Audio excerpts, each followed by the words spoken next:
ஒரு பெரிய அரசன் இந்த உலகம் பூராவையும் ஆண்டுகிட்டு இருந்தான். ரொம்ப காலம் அப்படி அரசாட்சி பண்ணிக்கிட்டு இருந்தான். திடீர்னு அவனுக்கும் சில எதிரிகள் முளைச்சாங்க. அவங்கெல்லாம் ஒன்று சேர்ந்து இவனை தோற்கடிச்சுட்டாங்க. தோற்று போனதும் இவனுக்கு பயம் வந்துட்டுது, எங்கே எதிரிகள் நம்ம கொண்டுடுவாங்களோ அப்படின்னு. வெளியில் வந்தால் தனக்கு ஆபத்துன்னு பயந்துக்கிட்டு யாருக்கும் தெரியாமல் ஒரு குகைக்குள்ளே போய் பதுங்கி கிடக்கிறான். நிலைமையை பாருங்கள். முதல் நாள் அரண்மனையில் அதிகாரம் பண்ணிக்கிட்டு இருந்தவன் மறுநாள் குகையில் பயந்து போய் பதுங்கி கிடக்கிறான்.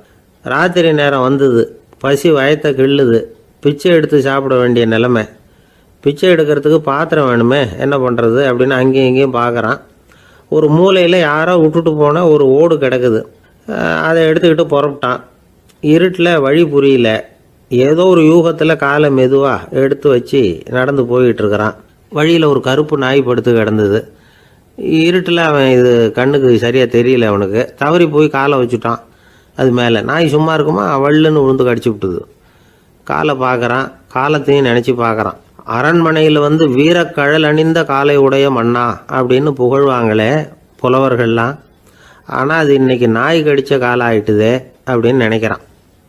அது மட்டும் இல்லை, முன்னாடியெல்லாம் பொற்கிண்ணங்களில் தான் அவன் சாப்பிடுவான். ஆனால் இப்போது உடஞ்சி போன ஓட்டு, அது ஓட்டை கையில் வச்சுக்கிட்டு நிற்கிறான். அதில் யாராவது சாப்பாடு போடுவாங்களான்னு. முன்னாடியெல்லாம் நிறைய பேர் அரண்மனைக்கு வருவாங்க.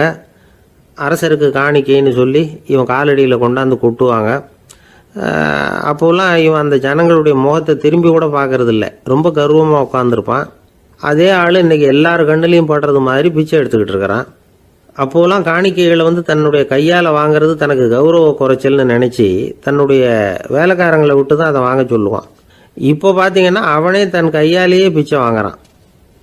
நினச்சி பாருங்கள், அந்த மனுஷன் நாள் அரசன், மறுநாள் பிச்சைக்காரன். எவ்வளோ வித்தியாசம்! செல்வம் தான் இப்படி ஒரு வித்தியாசம் ஏற்படுறதுக்கு காரணம். அப்படிப்பட்ட செல்வம் வாழ்க்கையை நடத்துறதுக்கு நமக்கு தேவைதான். ஆனால் அதையே நாம் அடைய வேண்டிய பயனாக நினைக்கிறோம் பாருங்கள், அதுதான் வேடிக்கை. இதை நம்மாழ்வார் அழகாக ஒரு பாசுரத்தில் சொல்கிறார். ஒரு நாயகமாய் ஓட உலகுடன் ஆண்டவர், கருணாய் கவர்ந்த காலர், சிதைகிய பானையர், பெருநாடு காண இம்மையிலே பிச்சைதாம் கொள்வர், திருநாரணன் தாழ் காலம் பெற சிந்தித்து உய்மினோ அப்படிங்கிறார் நம்மாழ்வார். ஒரு பெரிய பணக்காரர் ஒரு துறவிகிட்ட போய், சாமி என்கிட்ட நிறைய பணம் இருக்குது, இருந்தாலும் நிம்மதி இல்லை, என்னால் நிம்மதியாக இருக்க முடியல, என்ன காரணம்னு கேட்டாராம். உடனே அந்த துறவி இதுக்கு நேரடியாக பதில் சொல்லாமல் பக்கத்தில் நின்றுக்கிட்டு இருந்த ஒரு குழந்தைய கூப்பிட்டார். அது ஓடியாந்தது. ஒரு ஆப்பிள் பழத்தை எடுத்து அது கையில் கொடுத்தார். அதை வாங்கிக்கிட்டு குழந்தை சிரிச்சுது. இன்னொரு பழத்தை எடுத்து கொடுத்தார். அதை இன்னொரு கையில் வாங்கிட்டு சிரிச்சுது. மூணாவது ஆப்பிள் எடுத்து கொடுத்தார். 2 பழத்தையும் நெஞ்சில் அணைச்சிக்கிட்டு 3ஆவது பழத்தையும் வாங்கிறதுக்கு முயற்சி பண்ணிச்சு. ஆனால் அது உடனே நழுவி கீழே விழுந்து உருண்டு ஓடிச்சு. ஏற்கனவே இருந்ததும் விழுந்துட்டுது. இப்போ அந்த குழந்தை அழ ஆரம்பிச்சுட்டுது. இப்போ அந்த துறவி பணக்காரர்கிட்ட சொன்னாராம், குழந்தைய கவனிச்சியா, 2 ஆப்பிள் போதும்னு அது நினச்சிருந்தா இப்போ அது அழ வேண்டிய அவசியம் வந்திருக்குமா அப்படின்னாராம். எதுவுமே அளவுக்கு மிஞ்சினா துன்பந்தான். இந்த காலத்தில் இதெல்லாம் யார் காதில் வாங்குறாங்க? ஒருத்தனை நல்ல வழிக்கு கொண்டு வரணும்னு நினச்சி அவனை கூப்பிட்டு உட்கார வச்சு இந்த கதையை சொல்லிகிட்டு இருந்தாங்க. சொல்லிவிட்டு அந்த குழந்தை செஞ்சது தப்பு தானே அப்படின்னு கேட்டிருக்கிறாங்க. ஆமாம், தப்பு தான், நானாக இருந்தால் அப்படி செஞ்சுருக்க மாட்டேன் நானா இவன். 2 பழமே போதும்னு சொல்லியிருப்பியா அப்படின்னு கேட்டிருக்காங்க. அப்படி இல்லைங்க, அவர் கொடுக்க கொடுக்க ஒவ்வொரு பழமாக வாங்கி பின்னாடி வச்சுட்டு மறுபடியும் கையை நீட்டுவேன் அப்படிங்கிறானா. இவெல்லாம் எந்த காலத்தில் திருந்துறது? ஒரு ஊரில் ஒரு இளைஞன் இருந்தான். ஒரு நாள் அவன் ஒரு குருவை தேடிக்கிட்டு புறப்பட்டான். ஊரை விட்டு வெளியில் போனான். போகிற வழியில் ஒரு காடு. அந்த காட்டில் ஒரு மரத்தடியில் ஒரு பெரியவர் உட்காந்துருக்கிறார். அமைதியாக மௌனமாக அவர் அமர்ந்திருக்கிறார். இந்த பெரியவரை விசாரிக்கலாம், குருவை தேடி கண்டுபிடிக்கிறதுக்கு இவர் ஏதாவது ஒரு வழி சொல்லி கொடுப்பார் அப்படின்னு நினச்சிக்கிட்டு அவர் நெருங்கினான். ஐயா, எனக்கு ஒரு குரு தேவை, எங்கே கிடைப்பார், அவரை எப்படி அடையாளம் கண்டுபிடிக்கிறது, அதை பற்றி ஏதாவது விவரம் சொன்னீங்கன்னா நான் கண்டுபிடிச்சிக்குவேன் அப்படின்ட்டுருக்கான். பெரியவர் நிமிர்ந்து பார்த்தார். தம்பி, அது ரொம்ப சுலபம். அவர் வயசானவராக இருப்பார், என்னை விட சுமார் 30 வயசு அதிகமாக இருக்கும். அவர் ஒரு மரத்தடியில் தான் உட்காந்துருப்பார் அப்படின்ட்டுருக்கான். சரிங்க பெரியவரே, அது என்ன மாதிரியான மரம், எப்படி இருக்கும் அப்படின்னு கேட்டிருக்கான். பெரியவர் அந்த விவரங்களையும் சொல்லியிருக்கிறாரு. அது மட்டும் இல்லை, சந்திக்கிற நாள், நேரம், வினாடி முதற்கொண்டு எல்லா விவரங்களையும் துல்லியமாக சொன்னாராம். இவ்வளவு விவரங்களை இவரால் எப்படி சொல்ல முடியுது அப்படின்னு இவனுக்கு ஆச்சரியம்.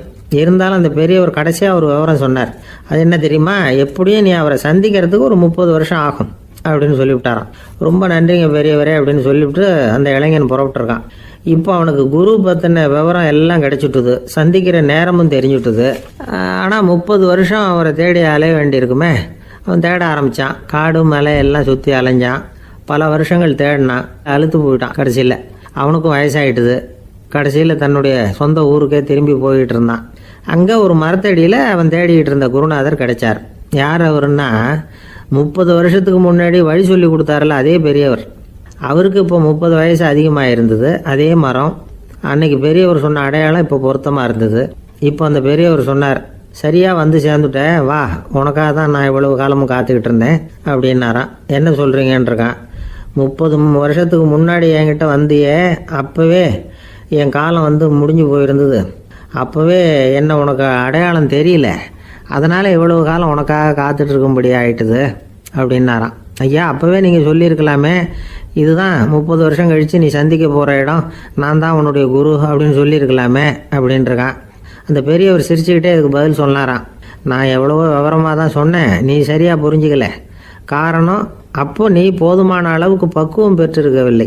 அதனால் புரியும் சக்தி இல்லாமல் போயிட்டுது. அப்போ 30 ஆண்டு காலம் நீ அலைஞ்சி தெரிஞ்சிருக்கிற, அது காரணமாக இப்போ உனக்கு அந்த பக்குவம் வந்துட்டுது. அதனால தான் அடையாளம் காண முடிஞ்சது, நானே உன்னுடைய குரு அப்படின்னாராம். இதுலேருந்து என்ன தெரியுதுன்னா, ஆன்மீகத்தில் மாணவனாக சேர்றதுக்கு கூட ஒரு பக்குவத்தன்மை தேவைப்படுது. ஒரு பெரிய ஞானி, அவர்கிட்ட சீடனாக இருக்க ஒருத்தன் வந்தான். எதிரில் நின்னான். ஞானி அவனை வெகு நேரம் உற்று பார்த்தார். அப்புறம் சொன்னார், சீடனாக இருக்கிறது ரொம்ப சிரமம்னார். நான் தயாராக இருக்கிறேன்னா. அது இன்னமும் சிரமமாச்சே, இங்கே வந்து குருவாக இருக்கிறது மட்டுமே சுலபம் அப்படின்னாரான். அப்படின்னா நான் குருவாகவே ஆயிடுறேன் அப்படின்னானா. இது போலவே இந்த காலத்தில் கதை ஒன்று உண்டு. ஒரு பள்ளிக்கூடத்தில் வகுப்பு ஆசிரியர் மாணவனை திட்டிக்கிட்டு இருந்தார். டேய், நீ 100க்கு 10 மார்க்கு தான் வாங்கிக்கிட்டு இருக்க. இவ்வளவு மோசமாக நீ படித்தா கடைசியில் மாடு மேய்க்கிறது கூட லாய்க்கு இல்லாதவனா ஆயிடுவேன். அதுக்கப்புறம் என்ன செய்ய போகிறேன் அப்படின்னாரான். பையன் தலையை சொரிஞ்சிக்கிட்டே சொன்னானா, சார் அப்படின்னா ஒன்று செய்கிறேன் அப்படின்னானா. இவர் கேட்டிருக்கார், என்ன செய்ய போகிறேன்னு. வேற என்ன சார், உங்களை மாதிரி ஒரு ஆசிரியர் ஆயிடுறேன் அப்படின்னானா. ஒரு ஊரில் ஒரு மன்னர் இருந்தார். அழகான அரண்மனையில் அவர் இருந்தார். அந்த அரண்மனையை விட அழகாக ஒரு மாளிகையை அந்த ஊர்லேயே வேற ஒருத்தன் கட்டியிருந்தான். அப்படி கட்டி முடிச்சதில் அவனுக்கு ரொம்ப பெருமை. எத்தனையோ செல்வந்தர்கள்லாம் வந்து பார்த்துட்டு, இந்த மாளிகையை விலைக்கு கொடுத்துட்றியா, எவ்வளவு விலை சொன்னாலும் சரி நாங்கள் வாங்கிக்கிறதுக்கு தயாராக இருக்கோம் அப்படின்னு சொல்லி கேட்டு பார்த்துட்டாங்க. நான் இதை விற்கிறதுக்கு தயாராக இல்லை அப்படின்னு சொல்லிவிட்டான். அவ்வளவு சிறப்பாக கலை அம்சத்தோடு அதை கட்டி முடிச்சிருக்கிறான். அதுவே ஒரு பெரிய அரண்மனை மாதிரி இருந்ததுன்னா பார்த்துங்களேன். சுற்றிலும் அழகான பூந்தோட்டம். ஒரு நாள் அவன் எங்கேயோ வெளியூர் போயிட்டு திரும்பி வந்துக்கிட்டு இருக்கிறான். அப்போது அந்த மாளிகை தீப்பெட்டி எரிஞ்சிக்கிட்டு இருக்கு. பதறி போட்டான். விலைக்கு கேட்டவங்க யாராவது இதை செஞ்சுருக்கணும், இல்லைன்னா மன்னரே செய்த சதியோ என்னவோ, இப்படிலாம் அவனுக்கு சந்தேகம். ஒரு மூலையில் உட்காந்து அழ ஆரம்பிச்சிட்டான். அந்த சமயத்தில் அவனுடைய மகன் அங்கே ஓடி வந்தான். அப்பா அழாதீங்க, இதை நான் நேற்று ராத்திரியே நம்ம ஊர் மன்னருக்கு விற்றுட்டேன். இதை கட்டி முடிக்க நமக்கு எவ்வளவு செலவாச்சோ அதை போல் 3 மடங்கு விலைக்கு விற்றுட்டேன். கவலைப்படாதீங்க, இதை விட அழகான மாளிகையை நாம் புதுசாக கட்டிக்கலாம்னா. இதை கேட்டதும் அழுதுகிட்டு இருந்தவன் அழுகையை நிறுத்தினான். சிரிக்க ஆரம்பிச்சிட்டான்.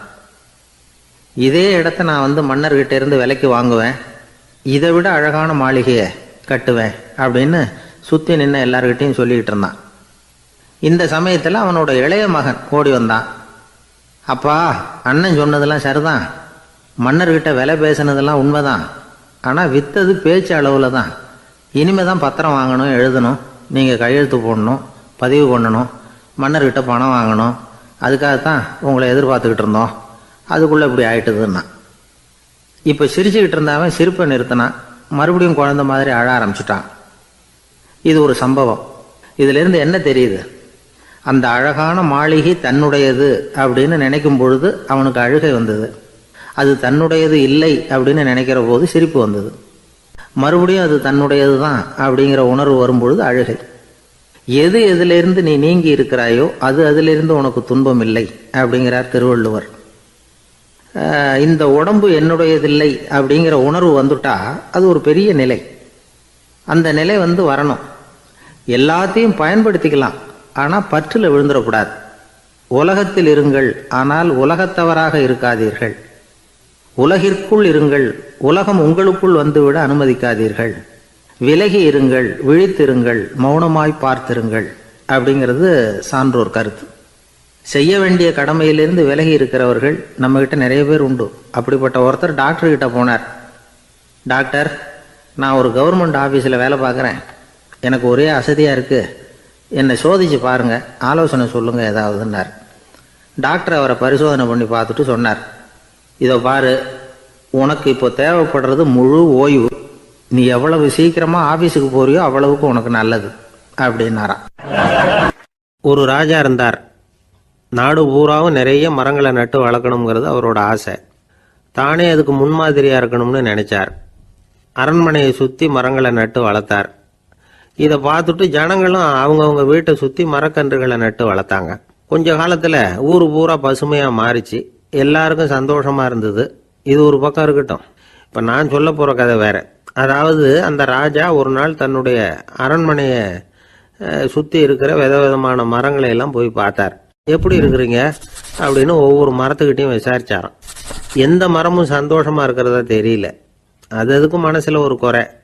முதல்ல ஆலமரத்துக்கிட்ட போனார். அது சொல்லிச்சு, மண்ணா, நான் நல்லா பெருசாக வளர்ந்துருக்கிறேன், அடர்த்தியாக இருக்கிறேன், கிளையெல்லாம் 4 பக்கமும் நல்லா படர்ந்து தான் இருக்குது, இருந்தாலும் எந்த பிரயோஜனமும் இருக்கிறதா தெரியல எனக்கு. என்னுடைய பழம்லாம் ரொம்ப சின்னதாக இருக்குது, என் கண்ணுக்கு சரியாக புறப்பட மாட்டேங்குது. நான் இருக்கிற சைஸுக்கு என்னுடைய கிளையில் இருக்கிற பழம்லாம் எவ்வளவு பெருசாக இருக்கணும், அது இத்தினூண்டு இருக்கிறது எனக்கு பெரிய அவமானமாக இருக்குது.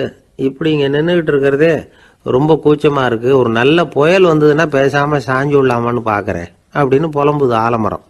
சரி இருக்கட்டும்னு நினச்சிக்கிட்டு ராஜா அடுத்தபடியாக ஒரு அத்தி மரத்துக்கிட்ட போனார். அதுவும் புலம்ப ஆரம்பிச்சுட்டுது. நான் கூட பெரிய மரம் தான், இல்லை இலையெல்லாம் அழகாக தான் இருக்குது, பழம் அழகாக இருக்குது, இருந்தாலும் உள்ள விஷயம் இல்லையே, அத்தி பழத்தை புட்டு பார்த்தா அத்தனையும் சொத்த அப்படின்னு பழமொழியே உண்டாயிட்டுதே, இப்படி ஒரு கெட்ட பேரோடு நான் இருக்கணுமா அப்படின்னு புலம்புது அது. சரி இது இருக்கட்டும் அப்படின்னு சொல்லி அடுத்தபடியாக வேப்ப மரத்துக்கிட்ட போனார். அது தன்னுடைய வேதனையை வெளியிட்டது. எனக்கு எவ்வளவோ மருத்துவ குணங்கள்லாம் இருக்கிறதா சொல்லிக்கிறாங்க, இருந்தாலும் என்ன பிரயோஜனம், என்னுடைய பழத்தை மனிதர்கள் யாரும் விரும்பி சாப்பிட்றது இல்லையே அப்படின்னுது. ராஜா அடுத்தாப்புல இருந்து ஒரு பனை மரத்துக்கிட்ட போனார். நான் நல்லா உயரமாக தான் வளர்ந்துருக்கிறேன், மற்ற மரங்கள்லாம் என்னை அண்ணாந்து தான் பார்க்கணும், இருந்தாலும் என்கிட்ட நிழலுக்காக யாரும் ஒதுங்கிறது இல்லையே அப்படின்னுது. என்ன இது, எல்லா மரமும் இப்படி திருப்தி இல்லாமல் இருந்துகிட்டு இருக்குதே அப்படின்னு நினச்சிக்கிட்டே ராஜா அடுத்தபடியாக அங்கே இருந்த ஒரு பைன் மரத்துக்கிட்ட போனார். அழகாக உயரமாக பசுமையாக தான் இருந்தது, ஆனால் பழமோ பூவோ கிடையாது. அதை நினச்சி அது வருத்தப்பட்டுக்கிட்டு இருக்குது. ஓக் மரம் அது ஒன்று நின்றுட்டு இருந்தது. அது என்ன சொல்லிச்சுன்னா, இலையுதிர் காலத்தில் என் மேலே இருக்கிற எல்லா இலைகளும் உதிர்ந்து போடுது, முடி கொட்டின மனிதர்கள் மாதிரி மொட்டையாக நான் நிற்க வேண்டி இருக்குது, என்ன வாழ்க்கை இது அப்படின்னு சொல்லி அழுத்துக்கிட்டது. சரி புளிய மரம் என்ன சொல்லுது பார்ப்போம்னு அதுகிட்ட போனால், என்னுடைய நிழலில் யாருமே தங்க மாட்டாங்க, உடம்புக்கு சூடுன்னு ஒதுங்கி போயிடுவாங்க, அடிமரத்தை பார்த்தீங்கன்னா பட்டையெல்லாம் உறிஞ்சி பார்க்கறதுக்கே கேவலமாக இருப்பேன் அப்படின்னுது அது. முருங்கை மரம் என்ன சொல்லிச்சு தெரியுமா, என்னுடைய இலை காயெல்லாம் சாப்பிட்றவங்களுக்கு சத்து கொடுக்கறது வாசவம்தான், ஆனால் என் உடம்புல சத்தே கிடையாது, கொஞ்சம் வேகமாக காற்று அடிச்சதுன்னா முறிஞ்சி விழுந்துடுறேன், என்ன வாழ்க்கை இது அப்படின்னு சொல்லி அது வருத்தப்பட்டது. ராஜா யோசனை பண்ணார், என்ன இது, மரங்கள் பூமியின் வரங்கள்னு சொல்கிறோம், மழை பெய்யறதுக்கு அதுதான் காரணம், பூமி செழிப்பாக இருக்கிறதுக்கும் அதுதான் காரணம், வீடு கட்டுறதுக்கு மரம், நாற்காலி செய்ய உபயோகப்படுத்துறதுக்கும் அதுதான் உபயோகப்படுது, மனுஷனுக்கு வேண்டிய ஆகாரங்களையும் கொடுக்குது, இப்படிலாம் இருந்தும் எல்லா மரமும் நிம்மதி இல்லாமல் இருந்துகிட்டு இருக்குதே அப்படின்னு நினைச்சார். அப்போ அங்கே இருந்த ஒரு மகிழ மரம் அவர் கண்ணில் பட்டுது. அந்த மரம் மட்டும் கொஞ்சம் நிம்மதியாக மகிழ்ச்சியாக இருக்கிறது மாதிரி தெரிஞ்சுது. உடனே ராஜா அதுகிட்ட போனார். உனக்கு மனசில் எதுவும் குறை இல்லையான்னு கேட்டார். இல்லை, நான் சந்தோஷமாக தான் இருக்கேன்னு அந்த மகிழ மரம். அப்படியான்னு ஆச்சரியமாக கேட்டார் ராஜா. ஆமாம் மன்னா, இந்த இடத்துல நீங்கள் ஒரு முருங்கை மரத்தையோ வேப்ப மரத்தையோ கூட நட்டிருக்கலாம், ஆனால் இந்த இடத்துல நடுறதுக்கு என்ன தேர்ந்தெடுத்திருக்கிறீங்க, அதுவே எனக்கு பெருமை, அதுவே எனக்கு திருப்தி அப்படின்னு தான் மகிழ மரம். மகிழ மரம் சாதாரணமாக தான் இருக்கும், இளம் மஞ்சள் நிறத்தில் பூக்கள், அது காய்ந்தும் மனம் வீசும். மகிழ மரம் மாதிரி மன திருப்தியோடு வாழறதுக்கு நாம் கற்றுக்கணுமா. நாம் இந்த உலகத்தில் ஒரு நாயாவோ நரியாவோ கூட பிறந்திருக்கலாம், மனுஷனாக பிறந்திருக்கிறோம், அதுவே பெருமை தானே. இந்த நிறைவு தான் மகிழ்ச்சியின் ரகசியம்.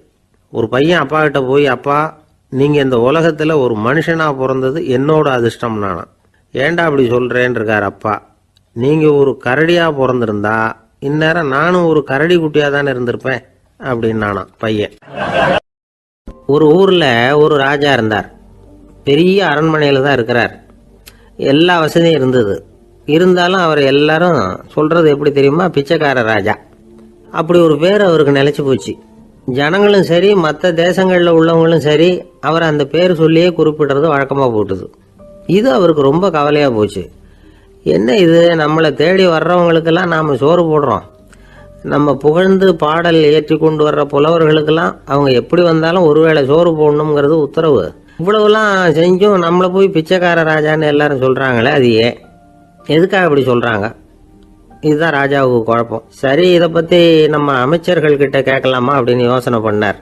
இந்த விஷயத்தை போய் அவங்ககிட்ட எப்படி கேட்கறதுன்னு அவருக்கு தயக்கமாக இருந்தது. கௌரவ குறைச்சலாக தெரிஞ்சுது அவருக்கு. சரி, சாதாரண குடிமக்கள்கிட்ட இதை பற்றி கேட்கலாமா அப்படின்னு யோசனை பண்ணார். கேட்கலாம், ஆனால் அவங்க யாரும் ராஜா முன்னாடி வந்து நின்று தைரியமாக பேசக்கூடிய அளவுக்கு இல்லை. ராஜாவோட குழப்பம் நாளுக்கு நாள் அதிகமாக போச்சு. கடைசியாக அவர் ஒரு முடிவுக்கு வந்தார். அதாவது இதை பற்றி ஒரு பிச்சைக்காரங்கிட்டே கேட்டு பார்த்துட்டா என்ன. இதுதான் அவர் பண்ண முடிவு.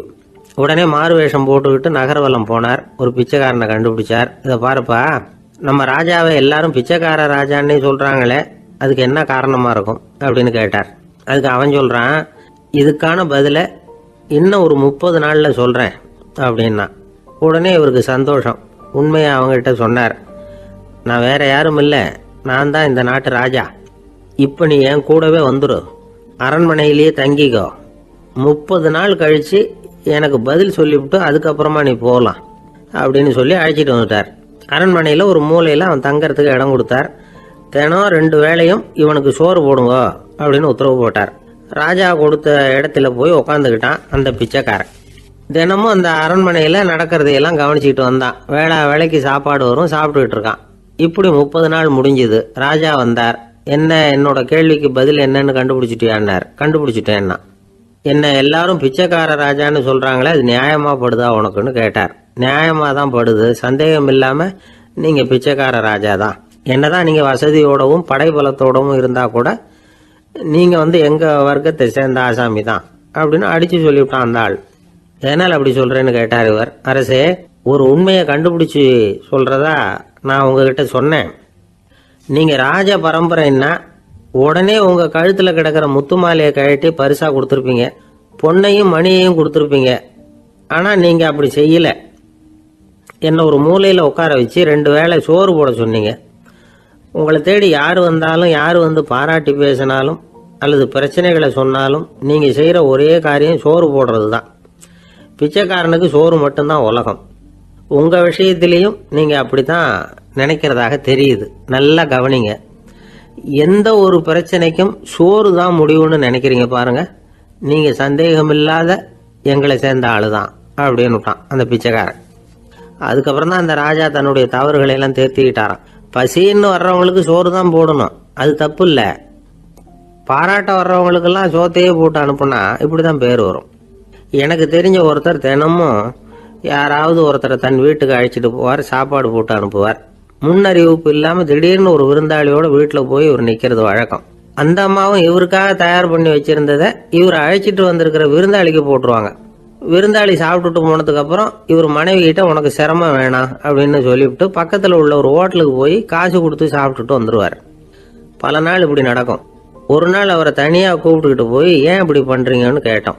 அதுக்கு அவர் சொல்கிறாரு, எங்கள் வீட்டு சாப்பாட்டிலேருந்து தப்பிக்கிறதுக்கு எனக்கு வேற வழி எதுவும் தெரியல சார், அதனால தான் இப்படி பண்ணிட்டு இருக்கிறேன் அப்படின்னார் ரொம்ப பரிதாபமா. ஆந்திர நாட்டில் ஒரு அரசர் இருந்தார். அந்த அரசர்கிட்ட ஒரு அமைச்சர் இருந்தார். அந்த அமைச்சர் பேர் ராயண பாஸ்கர். அவர் ஒரு பெரிய அறிவாளி. அது மட்டும் இல்லை, மிகச்சிறந்த கொடையாளி.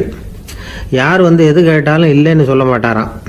அதன் காரணமாகவே அவர்கிட்ட இருந்த செல்வம் நாளுக்கு நாள் குறைஞ்சிக்கிட்டே வந்துட்டு தான். கடைசியில் குடும்பத்துக்குன்னு எதுவும் வைக்காமலே அவர் போய் சேர்ந்துட்டார். மகனும் இறந்துட்டார்.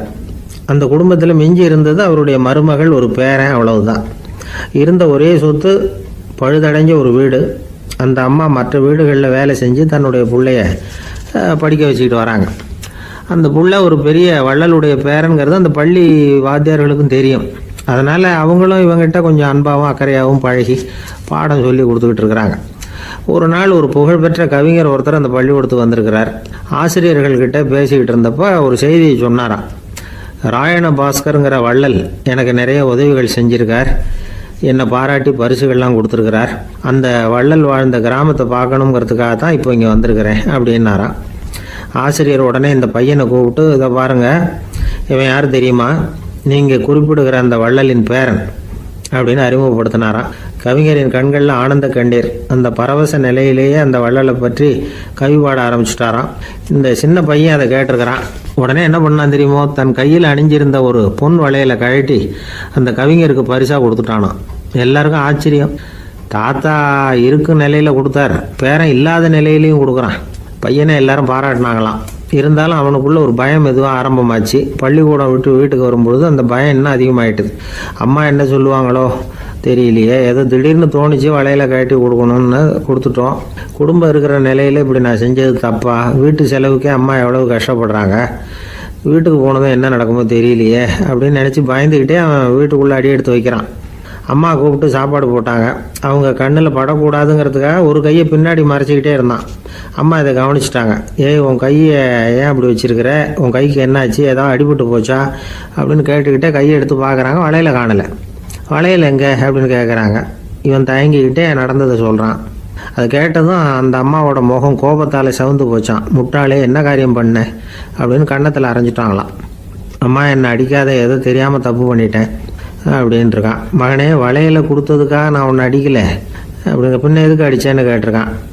உன் பாட்டனார் ஒரு பெரிய வள்ளல், அவர் எதையும் பாதி வேலையாக செய்யறதில்ல, அவருடைய பேரை நீ அரைகுறை வேலை செஞ்சுட்டு வந்திருக்கிற அப்படின்னாங்களாம். என்னம்மா சொல்கிறேன்ருக்கான். நீ ஒரே ஒரு வளையலை மட்டும்தானே கட்டி கொடுத்துருக்குற, கொடுக்கறதா இருந்தால் ரெண்டையும் சேர்த்துல கொடுத்துருக்கணும், அதுதானே உங்கள் தாத்தாவுக்கு பெருமை அப்படின்னாங்களாம். அம்மா, தெரியாமல் இப்படி செஞ்சுட்டேன், உங்கள்கிட்டையும் அரை வாங்கிட்டேன் அப்படி இப்படின்னு அவன் சொல்லியிருக்கிறான். இப்போ அம்மா கொஞ்சம் இருங்க, அந்த கவிஞர் இன்னைக்கு நம்ம ஊரில் தான் தங்கியிருப்பார், நாளைக்கு காலையில் தான் அவர் எங்கே இருக்காருன்னு விசாரித்து இன்னொரு வளையலையும் கொடுத்துட்றேன் அப்படின்ட்டுருக்கான். மகனே, நல்ல செயல்களையெல்லாம் நாளைக்குன்னு ஒத்தி போடாத, நாளைக்கு என்ன நடக்குங்கிறது யாருக்கு தெரியும், இப்போவே போ, எங்கே இருக்காருன்னு பாரு அப்படின்ட்டுருக்காங்க. மகன் புறப்பட்டான். பள்ளி ஆசிரியர்கிட்ட போய் கேட்டானான் அந்த கவிஞர் எங்கே இருக்காருன்னு. அவர் சொன்னாராம். உடனே போய் அவர் இருக்கிற இடத்துல கதவை தட்டியிருக்கான். ராத்திரி நேரத்தில் இவனை கண்டதும் அவருக்கு ரொம்ப ஆச்சரியம். இவன் இன்னொரு கை வளையலையும் எடுத்து நீட்டியிருக்கான். அவர் திகைச்சு போய் நிற்கிறார். அவரால் என்ன பண்ணுறதுன்னே தெரியல, ஆனந்த கண்ணீர். இது பெரியவர்கள் கூற கேட்ட ஒரு வரலாறு. இன்னைக்கு இப்படிப்பட்டவங்களை பார்க்க முடியுமா? வறுமை வள்ளல் தன்மையை ஒன்று செய்து விடாதுங்கிறதுக்கு இது ஒரு உதாரணம். ஒருத்தன் இன்னொருத்தனை பார்த்து கேட்டானா, எங்கள் தாத்தா உங்கள் தாத்தாவுக்கு 100 ரூபா கடன் கொடுத்துருக்கிறார், அதை எப்போ திருப்பி கொடுக்க போகிறேன்னு. கவலைப்படாத, எங்கள் பேரன் அதை உங்கள் பேரன்ட்ட திருப்பி கொடுத்துருவான் அப்படின்னு நானான் அவன். ஒரு ஊரில் ஒரு மன்னன் இருந்தான், கொடுங்கோல் மன்னன். நிறைய தொந்தரவு பண்ணிக்கிட்டு இருந்தான். அவன் ஒரு தடவை என்ன பண்ணான் தெரியுமா? ஒரு தப்பும் பண்ணாத ஒரு இளைஞனை பிடிச்சி ஜெயிலில் அடைச்சுட்டான். அந்த பையனோட சொந்தக்காரங்கள்லாம் ராஜா கிட்ட போனாங்க.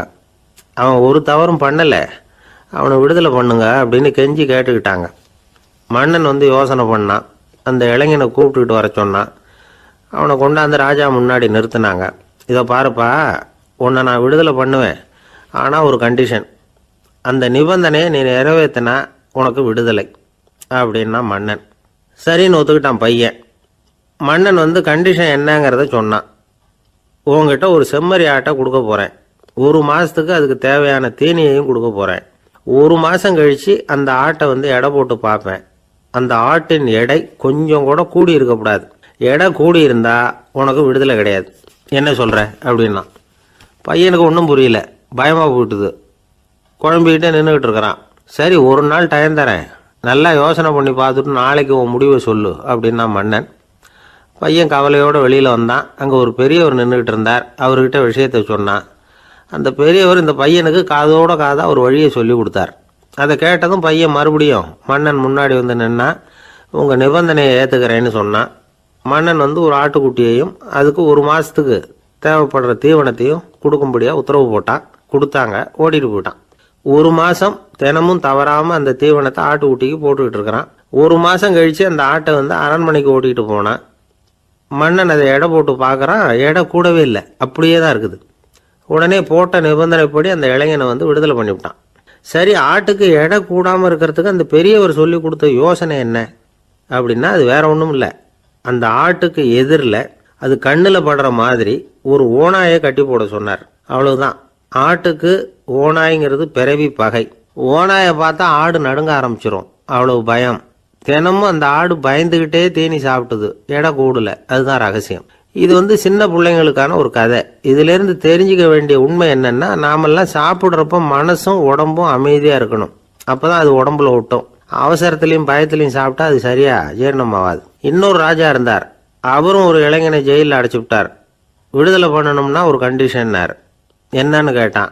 ஒரு ஆட்டுக்குட்டியை அவன் முன்னாடி கொண்டாந்து நிறுத்துவேன், நீ அதுக்கிட்ட ஒரு கேள்வி கேட்கணும், அதுக்கு சரியான பதிலை சொல்லணும். அப்படி செஞ்சுட்டா உனக்கு விடுதலைன்னார். இளைஞன் யோசனை பண்ணி பார்த்தான், சரின்னு ஒத்துக்கிட்டான். அது பிரகாரமே ஆட்டுக்குட்டியை பதில் சொல்ல வச்சுட்டான். என்ன நடந்தது தெரியுமா? ஆட்டுக்குட்டியை கொண்டாந்து நிறுத்தினாங்க. இவன் மெதுவாக அதுகிட்ட போனான்.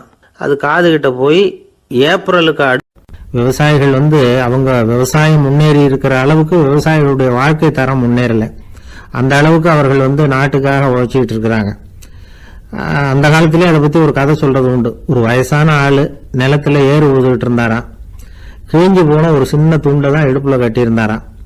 தலையில் ஒரு கந்தலை சுற்றி இருந்தார். உடம்பு பூரா சேரு, ரொம்ப ஏழை. ஏறு ஓட்டிகிட்டு இருக்கிறவர் வேற எப்படி இருப்பார்? இருந்தாலும் அந்த ஆள் ரொம்ப ஜாலியாக பாட்டு பாடிக்கிட்டே ஏறு உழுதுகிட்டு இருந்தாராம். உடம்புல தான் அவர் ஏழையை தவிர மனசில் ஒரு ஏழையா தெரியல. அந்த சமயத்தில் அந்த நாட்டு ராஜா அந்த பக்கமாக குதிரை மேலே வந்தாராம். வேட்டைக்கு போயிட்டு பரிவாரங்களோடு திரும்பி வந்துகிட்டு இருக்கிறார். ரொம்ப செல்வ செழிப்புல இருக்கிற ராஜா அவர். அவரு இந்த வயசான விவசாயியை பார்த்துருக்கார். இந்த ஆள் ரொம்பவும் ஏழைங்கிறது அவர் பார்த்தாவே பளிச்சுன்னு தெரியுது. கட்டிக்கிறதுக்கு நல்ல துணி இல்லை, உடம்போ இழைச்சி போயிருக்குது, வயிறு முதுகுல போய் ஒட்டிக்கிட்டு இருக்கு, கண்ணு குழி விழுந்து போயிருக்குது. ஆனாலும் முகத்தை பார்த்தா சந்தோஷமா இருக்கிற மாதிரி இருக்கு. இவ்வளவு உற்சாகமா பாடிட்டு இருக்கிறாரே அப்படின்னு ஆச்சரியமா நினைச்சு பார்த்தார் அந்த ராஜா. சரி, அவர்கிட்ட கொஞ்சம் பேச்சு கொடுத்து பார்க்கலாம் அப்படின்னு முடிவு பண்ணார். ஐயா பெரியவரே, இப்படி கொஞ்சம் வர முடியுமான்னாராம். பொழுது போறதுக்குள்ள நான் இந்த வயல் பூரா உழவு ஓட்டியாகணும், அதனால பேசுறதுக்கு நேரம் இல்லை அப்படின்னாராம் அந்த பெரியவர். என்ன அவ்வளவு அவசரமா? மீதி இருந்தா நாளைக்கு உழுவப்படாதா? அது சரி, உனக்கு எத்தனை ஏக்கர் நிலம் இருக்கு அப்படின்னு விசாரிச்சிருக்கார் ராஜா. எனக்குன்னு சொந்தமா உள்ளங்கை அளவு கூட நிலம் கிடையாது. இது எங்க முதலாளியோட நிலம். இதை பூராவும் உழுது முடிச்சாதான் அவர் கூலி கொடுப்பார். நான் கூலிக்கு உழுதுகிட்டு இருக்கிறேன். உங்ககிட்ட பேசிக்கிட்டு இருந்தா அவருக்கு துரோகம் பண்ணது மாதிரி ஆயிடும் அப்படின்னாராம். ராஜா குதிரையை விட்டு கீழே இறங்கினார். வரப்புல நடந்து அந்த பெரியவர்கிட்டயே போனாராம். சரி, ஒரு நாள் பூரா உழுதான் உனக்கு எவ்வளவு கூலின்னு கேட்டிருக்கார். 8 அணா கூலி கிடைக்கும்னாராம் அவர். இது ரொம்ப காலத்துக்கு முன்னாடி நடந்த ஒரு சம்பவங்கிறதுனால அப்ப 8 அணா கூலிங்கிறது ரொம்ப பெருசு. இருந்தாலும் அதுவும் அந்த ராஜாவுக்கு பெரிய கூலியா தெரியல. இவ்வளவுதானா, இதை வச்சுக்கிட்டு நீ எப்படி காலம் தள்ளுற அப்படின்னாராம். ஒன்னும் கவலை இல்லை அப்படின்னாராம் அவரு. ராஜாவுக்கு ரொம்ப ஆச்சரியமா போச்சு. 8 அணா கூலி வாங்குற இந்த ஆளு கவலை இல்லாம இருக்கிறார், ஏராளமான வசதியோடு இருக்கிறன்னா கவலை இல்லாம வாழ முடியலையே அப்படின்னு நினைச்சு பார்த்திருக்கார். அது சரி, 8 அணாவில் எப்படி குடும்பம் நடத்துற அப்படின்னு கேட்டாராம்.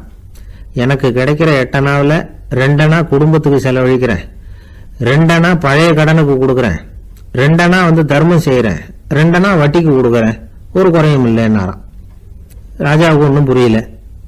எனக்கு ஒன்றும் புரியலையேன்னு இருக்காரு. ஐயா, எனக்கும் என் மனைவிக்கும் 2 அணா செலவாகுது. வயசான அம்மா அப்பா இருக்கிறாங்க, சின்ன வயசுல என்னை காப்பாத்தினவங்க அவங்க. அந்த கடனுக்கு 2 அணா செலவாகுது, அது பழைய கடன். என் தங்கச்சி ஒருத்தி ஆதரவு இல்லாத நிலைமையில தன்னுடைய மகனோட என் வீட்டுல வந்து இருக்கிறா. அவளுக்கும் அவள் மகனுக்கும் 2 அணா செலவு பண்றேன், அது தர்மம். எனக்கு 2 பிள்ளைங்க இருக்கிறாங்க, அவங்களுக்கு 2 அணா செலவு பண்றேன், அது வட்டிக்கு கொடுக்கறது மாதிரி. பிற்காலத்துல அவங்க எங்களை காப்பாத்துவாங்க. அந்த வகையில நான் திருப்தியோட வாழ்ந்துகிட்டு இருக்கிறேன் அப்படின்னாராம். ராஜாவுக்கு அர்த்தம் புரிய ஆரம்பிச்சுதான். அந்த பெரிய நிலத்தை விலை கொடுத்து வாங்கி அந்த பெரியவருக்கே தானமா கொடுத்துட்டாராம். இப்போ ஊழவருக்கே நிலம் சொந்தமாயிட்டுது. அன்னையிலிருந்து அரசனுக்கும் ஆறுதல் கிடைச்சுதான். இப்படி ஒரு கதை சொல்லுவாங்க. 8 அணா வருமானத்தை வச்சுக்கிட்டு எப்படி காலத்தை தள்ளுறதுன்னு சொல்றதுக்காக இந்த கதையை சொல்றதாக யாரும் தப்பா நினைச்சுக்க கூடாது. கிடைக்கிறத எப்படி பங்கு போடுறார், எப்படி திருப்தியா வாழறார் அப்படிங்கிறது தான் முக்கியம். அது மாதிரி இன்றைக்கு இந்த பொங்கல் திருநாள்ல உழவர்கள் மனசு மகிழ்ச்சியா இருந்ததுன்னா அது எல்லாரும் மகிழ்ச்சியா இருக்கிறது மாதிரி அர்த்தம்.